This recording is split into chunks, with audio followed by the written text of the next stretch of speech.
Hi, welcome to Parenting Trap, episode 1, about a podcast on respectful parenting. My name is Barbara Beeman. This is my sister Alex Hatch, and we're super excited to get started today. A little bit about respectful parenting.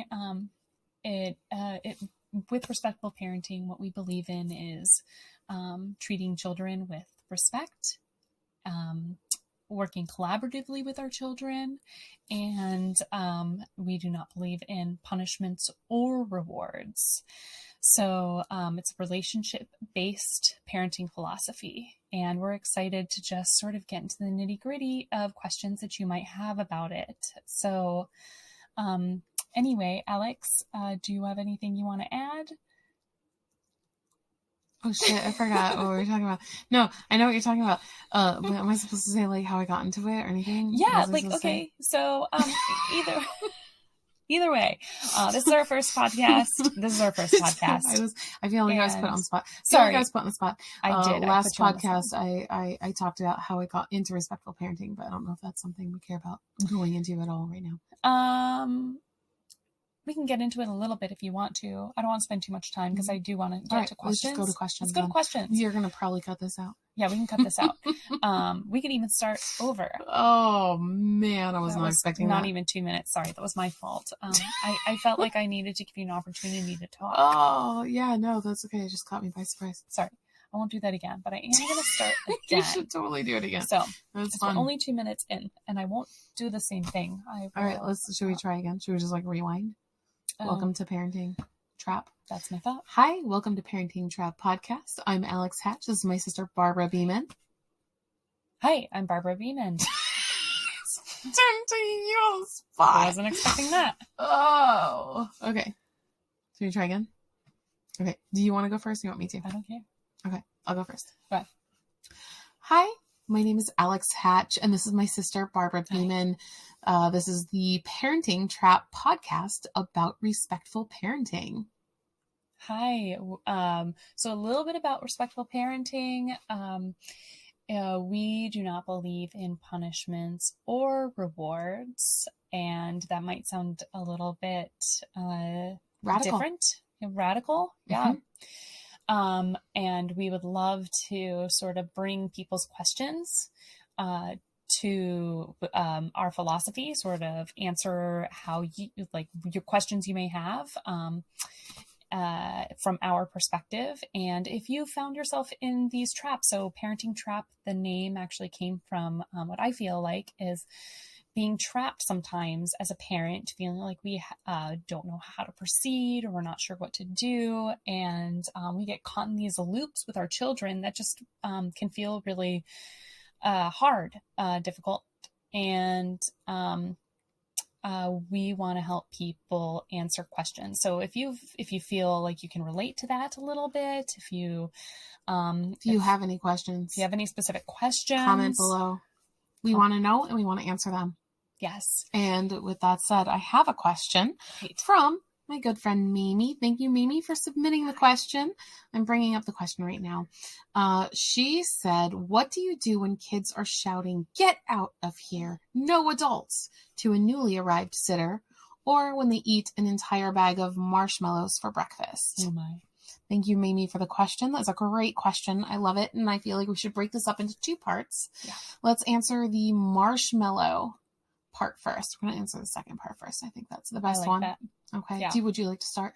Yeah. Okay. So with marshmallows, what do you do when your kid eats an entire bag of marshmallows? Well, from sort of the respectful parenting perspective, well, first of all, I would say, like, how many times have I sat down with a container of cookies and eaten like way more than I ever anticipated? You know, I'll just have one. Okay, one more for breakfast. For breakfast, the day after Christmas, I ate a whole bag of leftover cookies for breakfast. And yeah, you're not really supposed to eat cookies for breakfast, but it was good with the coffee, and that's what I wanted. So good, and they were there, like right in front of me, and I wanted to eat cookies, so did I.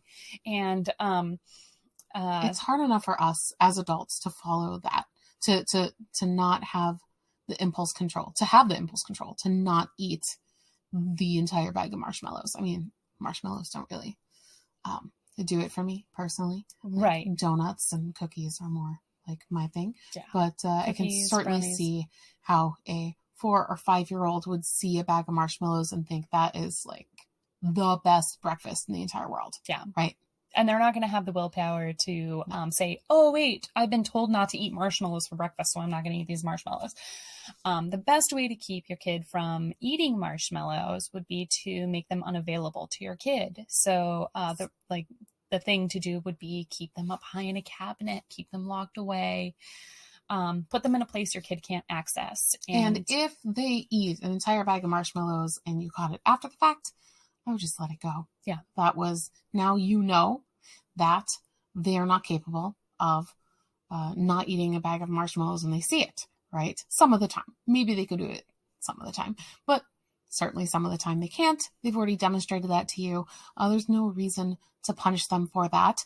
You should just let that go. Okay. They ate the marshmallows. Now I know I can't keep those in an accessible place. Personally, I see it as sort of a lesson to myself that, oops, I left the marshmallows accessible and I need to make sure that they're not accessible next time and don't have them in the house or keep them away. So it's more of a lesson for myself, not a lesson for my kid to have learned.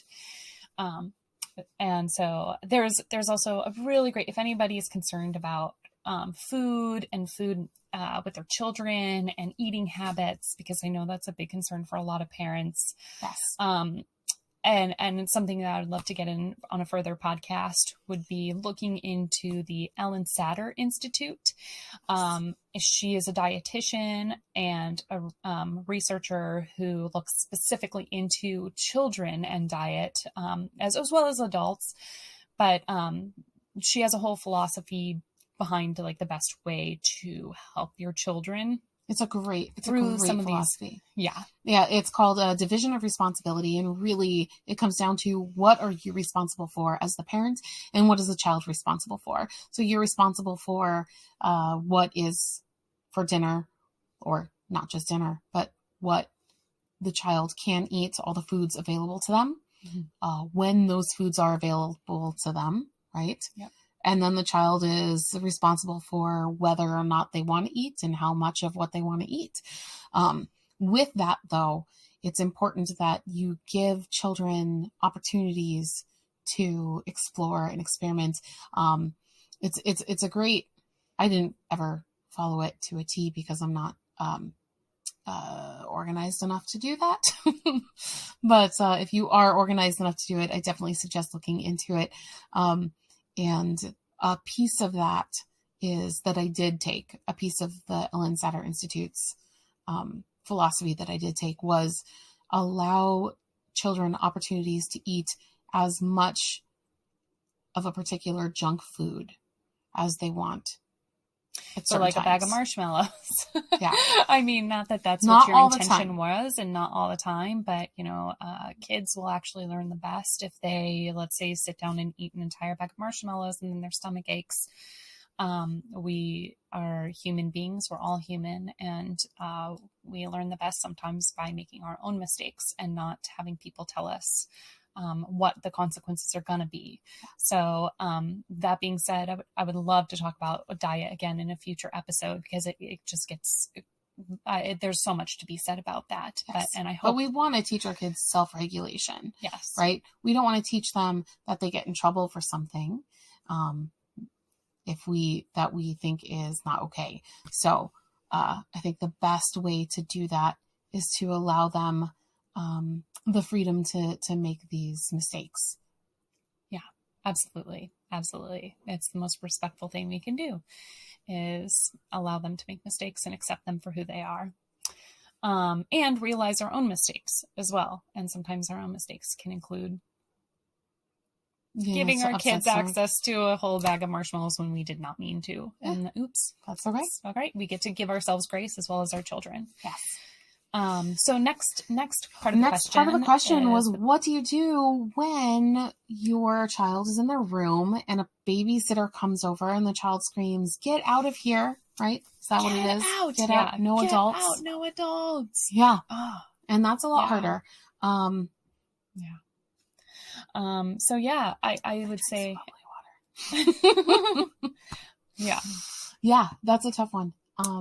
Would you like to start? Sure. Okay. So, I am curious about whether or not this is a brand new sitter or whether it is a sitter this child has had for a little while that is just newly arrived, which I feel it could be read either way. But let's say it's a sitter the kids had for a little while, and you never, you've never faced this issue before. Maybe you faced it a lot, but you have somewhere you need to be, and your kid is screaming, "Get out, out, out. I don't want to see the sitter. I don't want to see any adult." Well, there's a few different things you could do. One of which, if you have a little bit of time, you can sit down with your kid and you can listen to them and accept everything they have to let out right then and there, because it could be, whatever's bothering that kid may be something that happened earlier the day that they're still trying to resolve with you as a parent, or it could be something that they are not ready to see you leave. Maybe every time the sitter comes,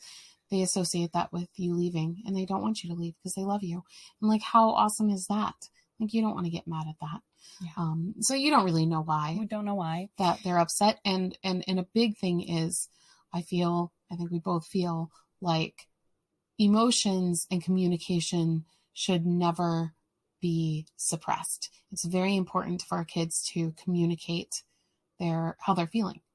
I think it's important for all people to do that, and it's very hard for adults. A lot of us have learned at young ages that we should suppress that, and I think this is kind of where that begins. So if someone screams, "Get out," they're obviously feeling very big emotions, and it's important that we address the emotions behind the words and figure out the root cause. Why are they saying that? Yeah. And with a kid that's older, if they're 5 or 6, when you get home, so let me backtrack. Sorry, let me backtrack a little bit. So in the moment, you have a couple of options. You can sit down with your kid and you can spend some time with them and let them feel through their entire emotion before you leave. If you have that kind of time, if you have an appointment you need to get to, and you know the sitter is a safe person for this child to be around, you can leave. And you would say to your kid, "I hear you're so upset. I cannot wait to hear how your day goes. I'm going to go now. And, the sitter here is going to keep you safe. So-and-so can help you and keep you safe." And and then you can leave knowing that your kid is going to be safe and being well taken care of. Yes. And it's that okay. requires that you totally trust the people that you leave your kids with. And that's super important, because I was in situations where I didn't trust certain sitters. It didn't happen very often, but it did happen. So if that is the case, I urge you to please look for other help. You have to trust the people that you leave your kids with. Yes, that's so important. And even if they don't handle everything in exactly the same way you would handle it, that's okay. It's just making sure that your kid's actually in a safe environment. Because if your kid is actually screaming, "Get out," maybe because they feel unsafe, and there's something that you are maybe concerned about or you might question, then you wouldn't want to leave your kid with that person. Right. And you certainly want to make sure that you trust your kid. But a lot of times kids just don't want to see us go. So, and that's okay. They can be upset about that. And if they're in a safe environment to feel sad about that, you can move forward in your day and meet up with them later on in the day. And you can even ask them at a calm time, if your kid is, 5, 6, a little bit older and actually able to verbalize how they feel. You can ask them, "Hey, I noticed today, when I left you with the sitter, you seemed super upset. Can you tell me about that?"